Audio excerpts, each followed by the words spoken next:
Voilà, aujourd'hui, je voulais parler de l'épreuve de mathématiques générales de l'agrégation externe 2023.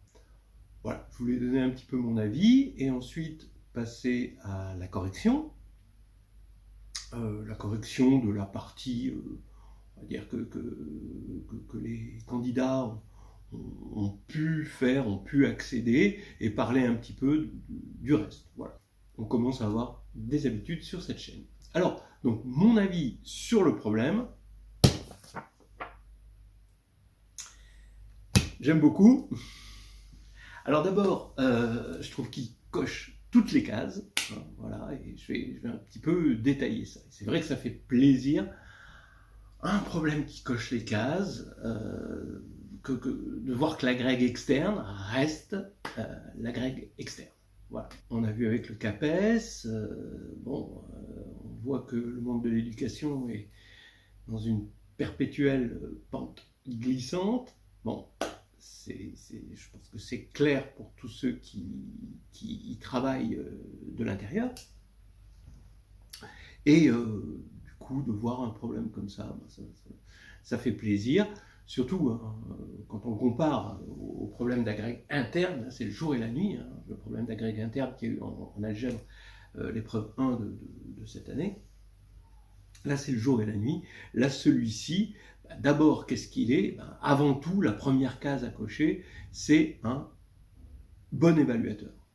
Et deuxièmement, c'est un problème très intéressant à parcourir du début jusqu'à la fin, même s'il est assez découpé hein, en plusieurs petites histoires. Il est intéressant à parcourir pour le mathématicien, juste pour le plaisir de la connaissance et de l'échange.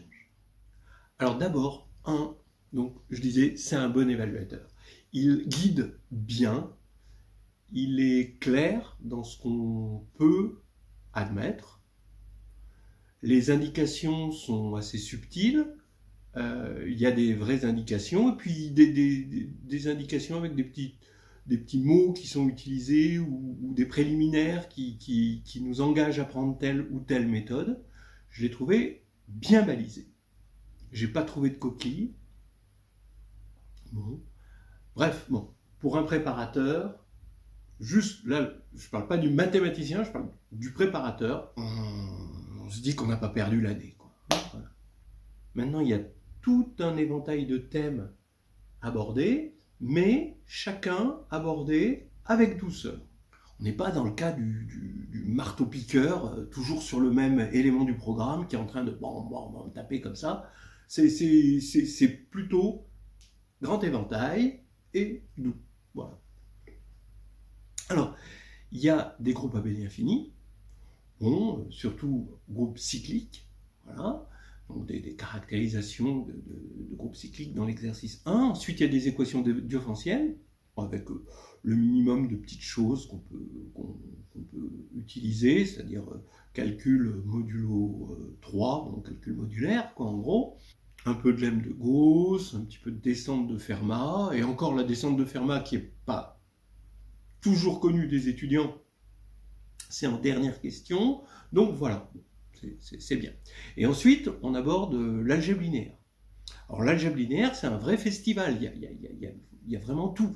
C'est-à-dire qu'il va y avoir la notion de rang qui va être importante, avec bien sûr formule du rang, des noyaux. Il va être question évidemment de dualité, et même de dualité telle que personnellement je l'aime bien, c'est-à-dire l'utilisation implicite du bidual, c'est-à-dire le fait que U étoile étoile c'est U, en gros, voilà. Et ce qui permet de dédoubler les théorèmes, et ce qui permettait dans un certain nombre de questions, surtout du grand 1, du problème 1, de ne pas avoir à refaire une preuve pour aller dans le sens inverse, et de pouvoir dire, finalement, U étoile, on le prend comme application linéaire, d'accord, dont l'étoile, c'est justement U. Voilà. Et ça permettait de ne pas avoir à faire une redite des questions. Donc, il y a une suggestion subtile, comme je disais tout à l'heure, d'utiliser cette ce bidual en quelque sorte, c'est pas tout à fait le bidual. Alors il y a des formes euclidiennes, donc finalement de l'utilisation de formes quadratiques dans un cadre réel assez agréable, le théorème spectral qui arrive, avec des techniques usuelles du théorème spectral, des notions d'isométrie, mais sans que ça demande des grosses connaissances d'isométrie, juste le fait que ça envoie une base orthonormée sur une base orthonormée. Une jolie question, vraiment jolie, que je ne connaissais pas, qui utilise la décomposition polaire. Voilà, donc bon, mais là, bien placé, juste en dernière question du problème, où le candidat peut se dire, ouais, si on le saute, c'est pas la fin du monde. Bien sûr, il y a de la réduction, et dans la réduction, des équations matricielles, d'accord ? C'est-à-dire que là, on utilise la réduction pour résoudre x2 égale 0 dans un espace de matrice carrée, et des actions de groupe qui permettent de régir un peu l'ensemble des solutions de ces équations avec des formes normales dans chaque orbite. Voilà. Et après, on partait sur la nilpotence avec des tableaux de Young, bon, qui s'appellent ici, je ne sais pas à quel point c'est de la coquetterie ou je ne sais pas, diagramme de Ferrer, bon, d'accord, mais en tout cas, bon, ça reste pour moi des tableaux de Young, avec des blocs de Jordan, et puis donc le tableau de Young qui permet dans sa lecture verticale, le diagramme de Ferrer, pardon, qui permet dans sa lecture horizontale ou verticale de passer du monde des blocs de Jordan au monde des noyaux emboîtés, en quelque sorte. Donc on voit qu'on a de la dualité des tableaux de Young, en quelque sorte. Alors ça, beaucoup de choses étaient faites dans Nouvelles histoires de Venise, de groupe de géométrie, en particulier le chapitre 3. En fait, bon, j'ai reconnu complètement le chapitre 3 avec bon, d'autres techniques, d'autres mots, mais bon, fondamentalement, c'était ça.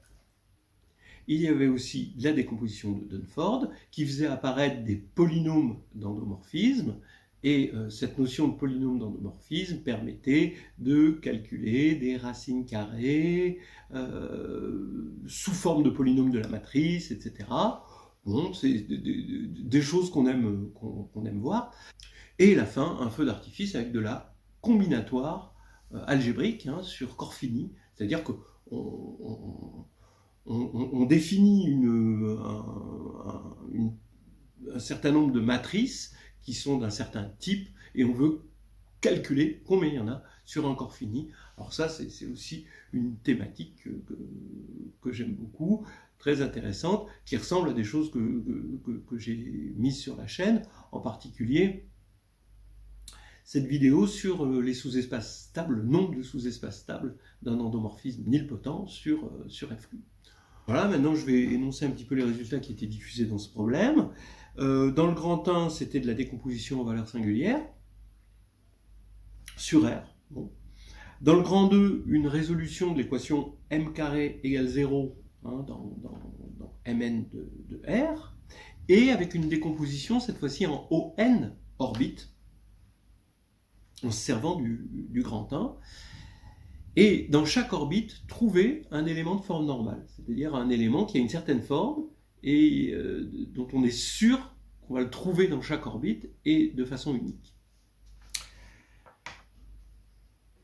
Alors, 3, c'était toute la théorie des blocs de Jordan, une espèce de théorème de Frobenius, dans le cas nilpotent, où on regarde finalement les orbites de GLN sur les matrices nilpotentes, avec les blocs de Jordan comme forme normale des matrices.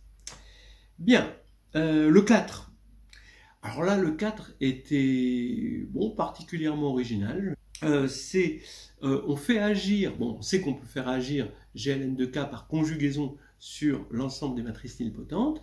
Eh bien, on peut faire agir du coup ON de K. Alors cette fois-ci, K est un corps algébriquement clos de caractéristiques différentes de 2.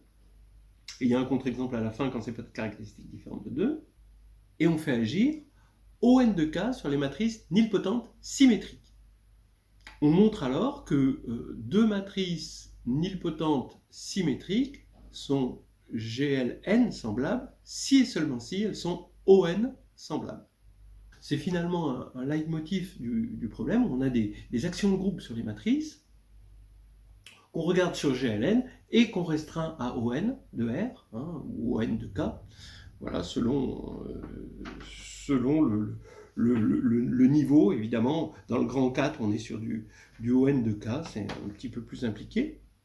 Alors à la fin, le 5, un festival, d'accord, que vous pouvez regarder. On compte le nombre de matrices nilpotentes de taille n sur FQ, voilà, qui vont correspondre à, alors elles sont nilpotentes, donc elles sont associées à un certain diagramme de Ferrer de type lambda, avec un sous-espace stable, bon, qui va être nilpotent aussi, l'induit va être nilpotent, et va correspondre à un diagramme de Ferrer de type mu, et avec un quotient.